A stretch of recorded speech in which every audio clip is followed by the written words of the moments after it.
Everyone, good day to you all. This is Matthew Besant from TrainFirm. So today we will discuss on time series and forecasting using exponential smoothing. Exponential smoothing is a very simple and a very helpful model, and I will give you more details in terms of when to use it in the next coming slides. Okay, let's go to the next slide. Simple exponential smoothing model. Simple exponential smoothing model can be used when there is no particular seasonality or trend or traces of trend in your time series data. So that means it's a plain data and where you cannot observe much of a seasonality or a trend. And this method is slightly an extension of the moving average method, right? And the objective in simple exponential smoothing, we want our most recent values. That means the value which is latest or the recent one to have a greater influence on the forecast, the next value what we are going to forecast, right? So that means we rely on the latest latency because we don't know, we don't see any seasonality or trend. So the best estimate today what we can get is just relying on the yesterday's value, as like in random walk, right? The best assumption what you can make is like especially in terms of stock price forecasting, yesterday's price is equal to today's price, and whatever happens to today's price is just an error, right? It's just a random error. So if you remember the equation, it's zt plus 1 is equal to zt plus an error, a random error, right? So that's typically a random walk. So we are assigning a weight also to the latest value, but we are not stopping it there. We also apply the weight to the previous values, but the only difference is that those values or the weight is exponentially decreasing. That means we give more importance to the latest value, and the value before that we give less importance, and the less importance, and that's hence the name exponential smoothing model. Before I get to the equation, I'll show you. If you really look at this graph what I've put in here, so these are the weights, so as and when we move one term away, the lag increases, and when the lag increases, you see that the weights what we are applying to each factor or each component in this equation reduces and it approaches the zero. And exactly this is here, z hat t plus 1 is the forecast for the time period t plus 1 is equal to ct, which is the actual value what I have got, multiplied by the weight in its full form, right, or the fullest strength. And you will see for those values prior to it, we have got these weights diminishing, right? 1 minus w the whole square, 1 minus w the whole cube. So it diminishes, and hence the name exponentially smoothing model. So one of the other things what we really need to understand is that this equation looks a little complex now. So let's rewrite this equation, right? Let's simplify this equation and write it in a shorter form, which is nothing but the equation number 2.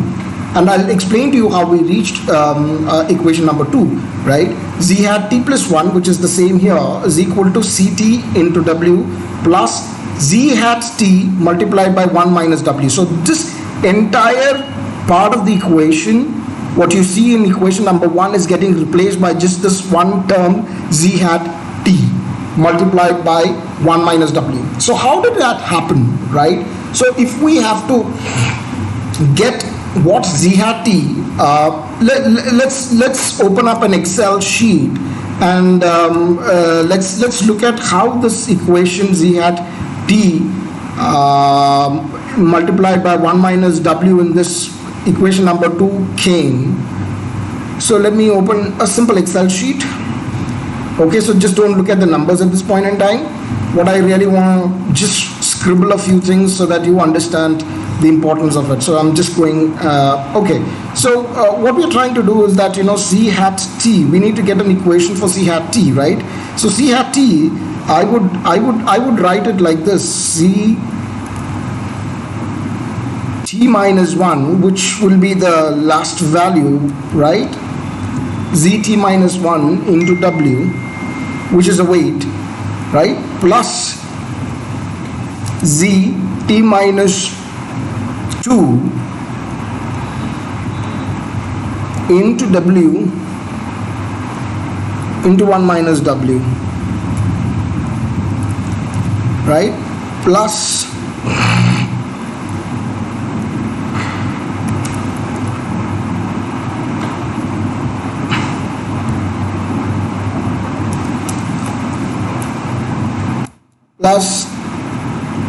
c t minus 3 into w into 1 minus w the whole square, and it continues, right?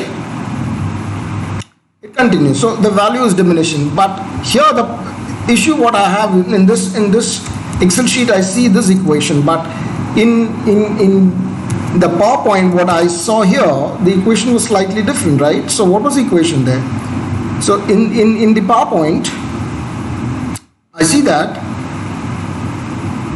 it is zt minus 1 into w into 1 minus w, right? So what happens if I add this term 1 minus w to z hat t? Let's see what is the Excel sheet trying to give us if we multiply this 1 minus 1 into that equation what we just wrote in the Excel sheet. So in the Excel sheet we just wrote this, right? So what if I multiply 1 minus w across? So I'm saying that, okay, I'll just do 1 minus w multiplied by 1 minus w, right? And then to every term 1 minus w is going to get added or multiplied, right? So this will become square, and this will definitely become cube, and the equation will go on, right? So what is this? This is z t minus 1 into w into 1 minus w. Excuse me. Do you remember this seeing somewhere? Right. So what we have seen here, let me go back to the PowerPoint. What we just saw in the Excel sheet is nothing but this, right? zt minus 1 into w into 1 minus w plus zt minus 2 into w into 1 minus, so and the series. So we can easily replace this as z hat t into 1 minus w. So this equation can be very well summarized as z hat t multiplied by 1 minus w, right?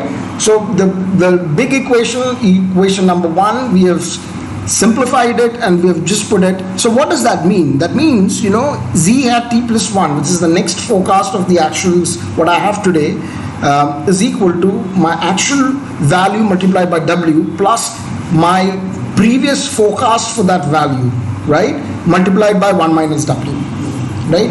So this is the method in which what we reconstructed our equation number 1 and put equation number 2, which is a simplified form. We still can rewrite this, right?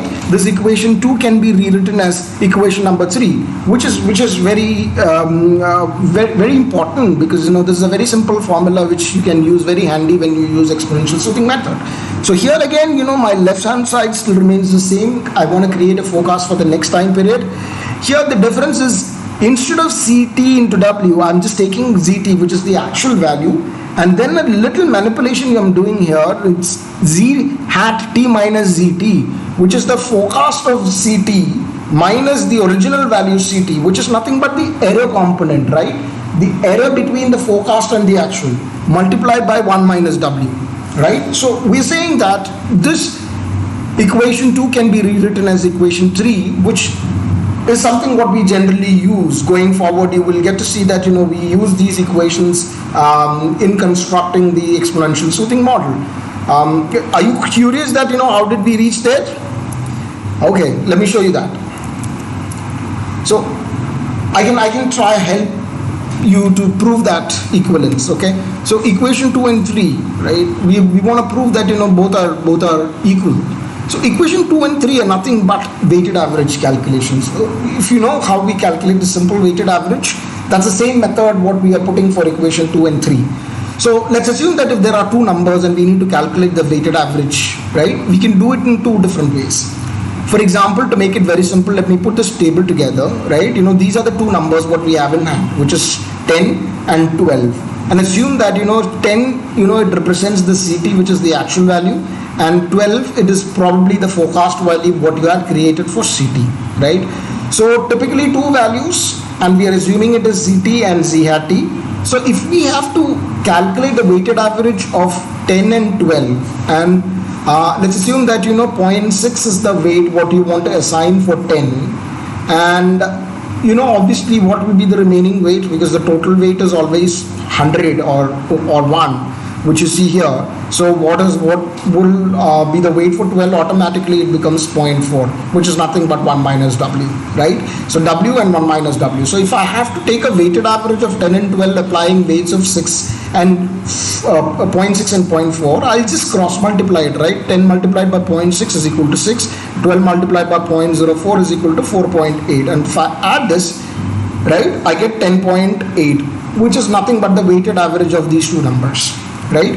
So equation number 1 is just all about writing these two functions in simple weighted average terms, right? So how did the equation number 3 came? So equation number 3 is also another variant of equation 2. So if we have to calculate the weighted average for 10 and 12, right, excuse me, we have another method to go about, right? So one is this simple method what I showed you just now, and the second way of calculating equation 3 is we just need to take the difference of these two numbers, like for instance 12 is the forecast and ZT, which is the actual number. So the second number minus the first number we take, so that means in this case it's 12 minus 10, which is a positive number 2, right? So I got 2 as the difference. So what I do is that I apply the weight, so I got 2, right? So 2 multiplied by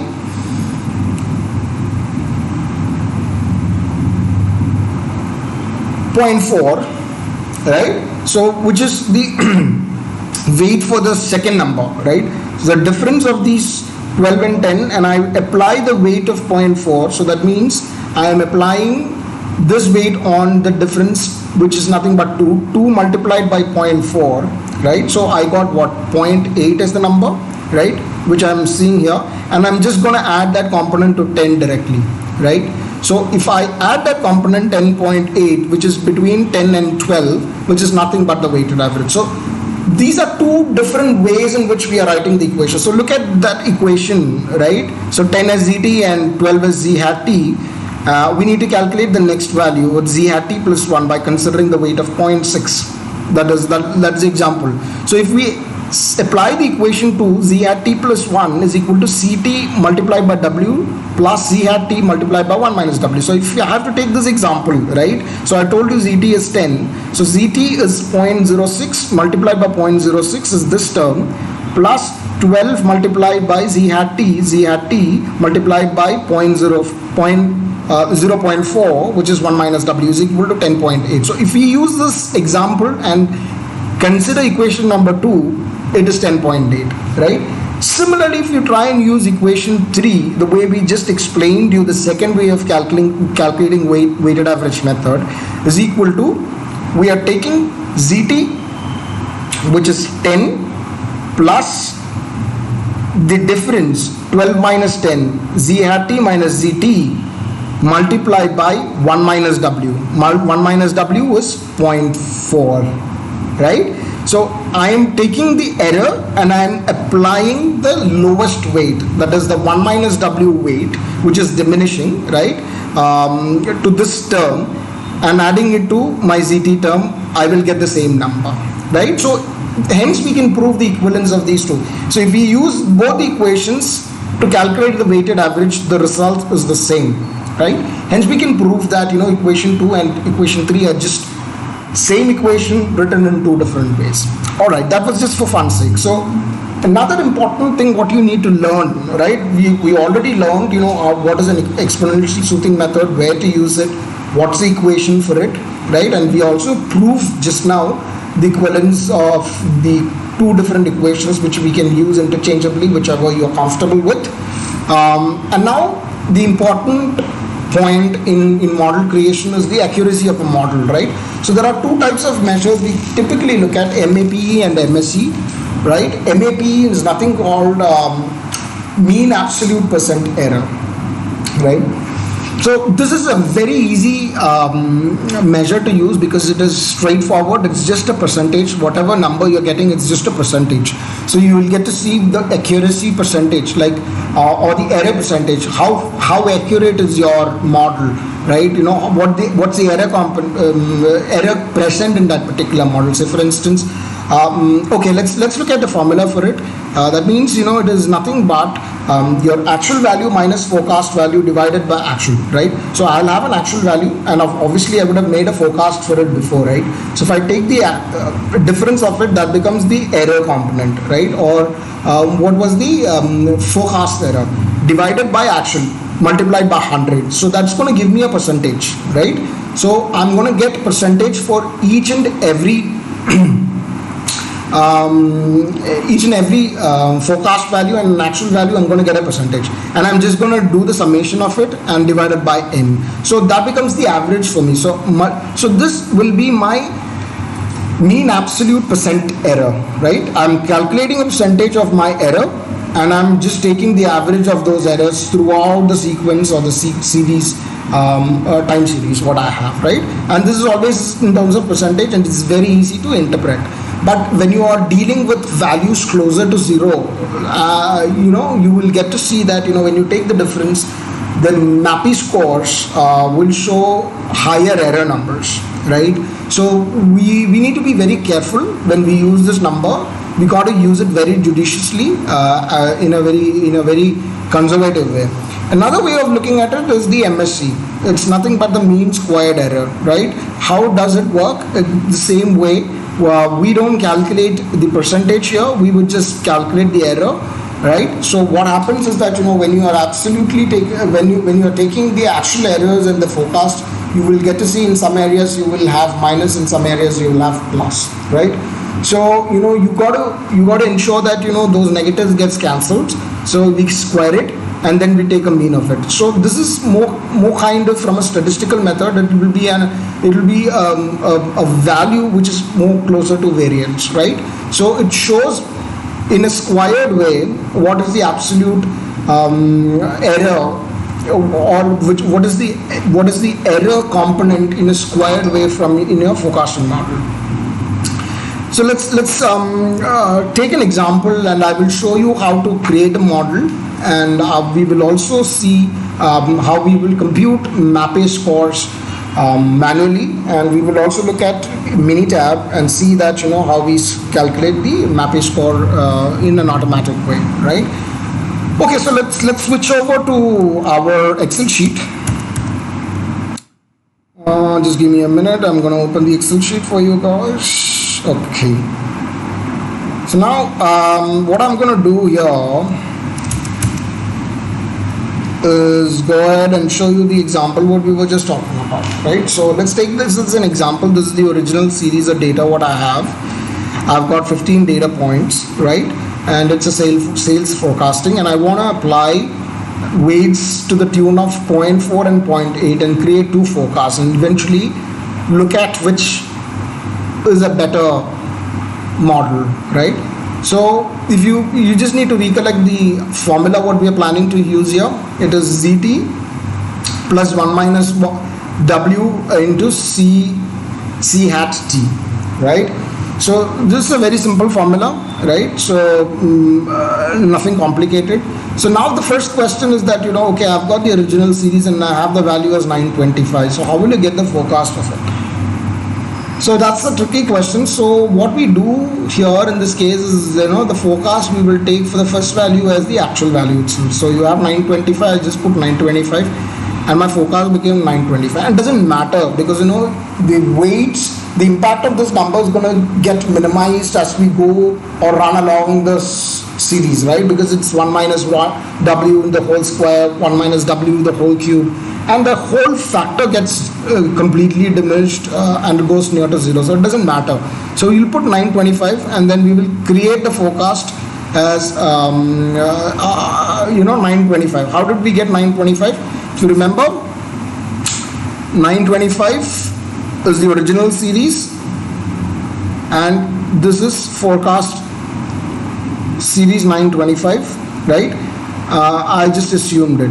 So for the next time period, I get my actuals, right? So obviously today I've expected 925 to come in, but unfortunately 940 came. So the next time period, 940, I have my actual value.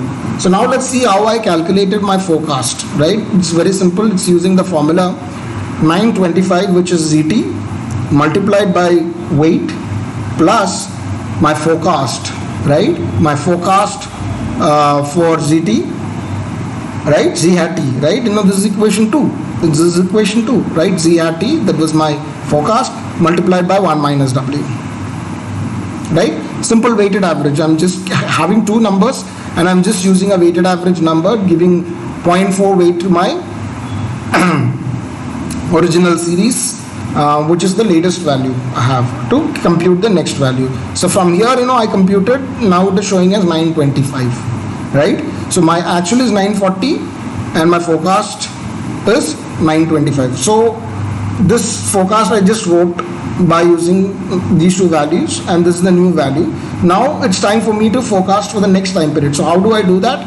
I just come here again, the same logic, the original value and the forecast, 1 minus W I get applied. So then now I'll go ahead and collect what was the actual, and if I have to create the next forecast, now I use these values. So it's typically we are using the weighted average method to come up with the next time period, right? So in this series we constructed all our forecasts. Now we have got forecast and actual for time period 15, and if I have to go ahead and calculate how it will work for time period 16, I just need to apply the same formula. So that means ZT multiplied by 0.4 plus Z hat T, which was the forecast I created for the period of 15, multiplied by 1 minus W.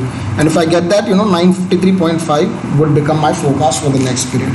So here the only catch is that, we can only go one time period ahead accurately, because if I have to go beyond this time period, I'll have to assume that without the actual values I cannot go, right? So I'll have to assume this forecast as my same value, and this value keeps repeating. So that's one thing what you need to keep in mind, that when you use exponential forecasting, right, for the future value, it will just be one time period ahead would be an accurate one. The other one would be just an assumption that the same value repeats. Similarly, if you have to forecast using the weighted 0.8, the similar method, the first value we will just assume that it's 925, and the second value, if we have to forecast, we take these two values into consideration, apply the weights, and then go ahead and write what is the actual, and then again, we calculate and move forward. So one of the things what you really need to be very careful is while selecting these two weights. So what does that mean? The higher weight, which is closer to 1, say 0.8 and 0.9, if you use that weight, what happens is that the time series, when you are creating the forecast, it reacts immediately, right? It will have a fast reaction to the latest value. It responds, or it takes the influence of the latest value, and it immediately reacts to it. But if you take a lower weight, you will see that the reaction time is more, and it won't immediately react. So if I have to give you an example, like if your time series process is having special causes at times, right? You were operating at a level of 3, and at times it can even go up to 500, and then the very next point can come down to say 300 levels. So what happens is that when you create a forecast for the next period, like if you put a higher weightage to it, that special cause which has happened will influence your next forecast, and it gives you at that range, because since you've given the highest weightage, it has already reacted, right? Or it's kind of taking the influence of the previous value and moving forward. So if you don't want your forecast to react so immediately, then you have to go with lesser weights. So, but again, there is no hard and fast rule. You can try all the possible permutations and combination, and that's where then finally you will compute your MAPE score and MSE scores, right? I've just explained to you how did you calculate your forecast minus your MAPE is nothing but the absolute difference of your forecast minus your actual minus your forecast divided by your actual, right? 925 minus 925 divided by 925, right? So that gives you a percentage which is 0%, right? Obviously that's 0%. So if I have to put this into a few more decimal points, you'll see the first error is 0, second error you see that 940 and 925, right? So actual minus forecast divided by your actual, right? That's 940 minus 925 divided by 940, and this is absolute value you're taking, so that's about 1.6%. So you will compute the individual error value for each and every number and take the average of it, right? So if I take the average of all these numbers put together, right, it gives me around 1.14%, right? So that's typically what I am trying to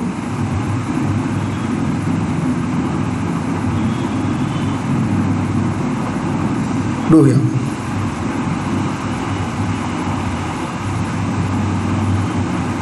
Right? Because I have already multiplied this with 100, right?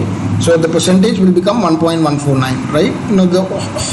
The entire formula we can actually do it here only, but I just ensure that I calculate the average and just multiply the overall average 100, and it shows me a mean absolute percentage error of about 1.14%, 149 percentage of error in the model if I am using the weight 0.4.